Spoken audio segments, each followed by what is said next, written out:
Hey, welcome to Thursday, the last day of April for the year 2020, April 30th. I can't believe April has already gone through so fast. I feel like March this year took forever, and then April just went by so fast. Tomorrow is the beginning of May already. So, the weather, it's not quite as bright and sunny this morning. It's bright, but it's definitely more cloudy. Same kind of temperatures, 51 the high, 30 the low, but I do think by the afternoon, I think we might have some rain coming in. So if you get a chance this morning while it's clear, get on out there and enjoy some fresh air. I do think it probably will be a little rainy this afternoon. All right, let's talk about our foreign language today, which is Latvian. And so it's going to come from the country of Latvia. Remember yesterday we talked about how these countries right over here are referred to as the Baltics because they border the Baltic Sea.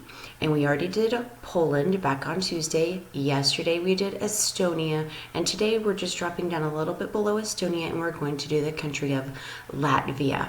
So very similarly to Estonia, they have a long rocky history, especially with the country of Russia, which is right over here on the far right.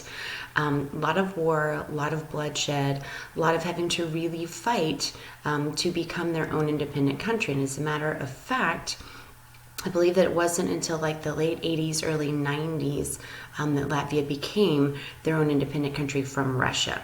So you'll see here, their language is a little bit more related to Russia, Russian style language. So right here is how they say hello. And so you pronounce that Zvaiki. So you would say Sveiki to those in Latvia to say hello to them. And then you can see, so this flag again, all those Baltic countries have more of the horizontal bands as the style of their flag, because next week when I go through and I talk to you about Russia, you'll notice that they have horizontal bands too. And so it kind of comes from that part of their history. So they have a really kind of a deep red, almost kind of a maroon. It's not just your typical red, as most of their flag, and that represents the bloodshed of their soldiers, excuse me, during all these times of war. And then they have a thin white strip kind of across the middle that represents the cloth to bind those wounds and the prospect of peace. So you can tell that it's a very big part of their history because it's a huge part of the representation in their flag.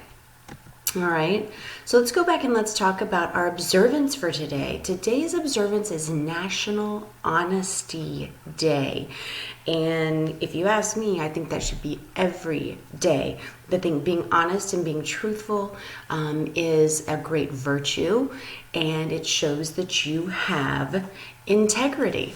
And those are both of our words for the day. So let's talk about what those mean. Okay. So the first word that we have is integrity. So integrity basically means having really good, strong, moral character.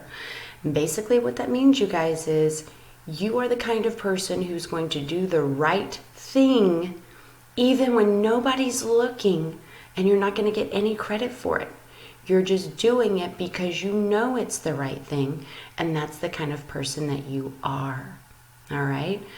Now, a virtue is a specific behavior showing that you have those high moral standards. Like honesty is a virtue. Being honest is a virtue.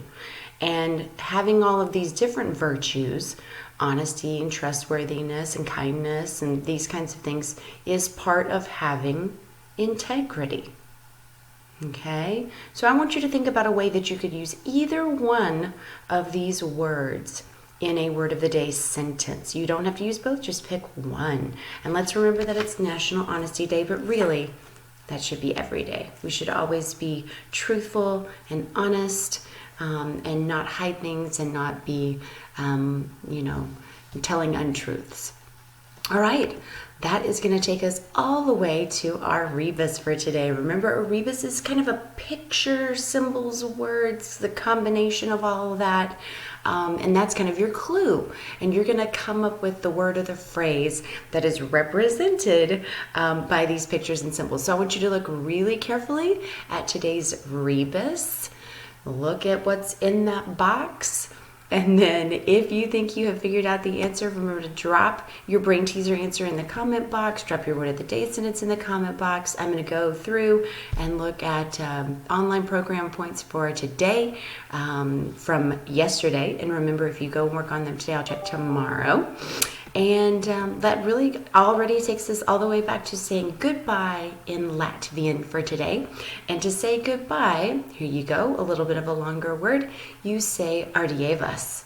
Okay, so I'm going to say ardievas to you guys. I hope you have a great Thursday. Finish the week strong. Remember, after this week, you have only 2.5 weeks of school left. As a matter of fact, as of today, you only have 15 school days left. So we'll start our daily countdown, all right? So you guys have a great day. Ardievas to you, and I will see you tomorrow.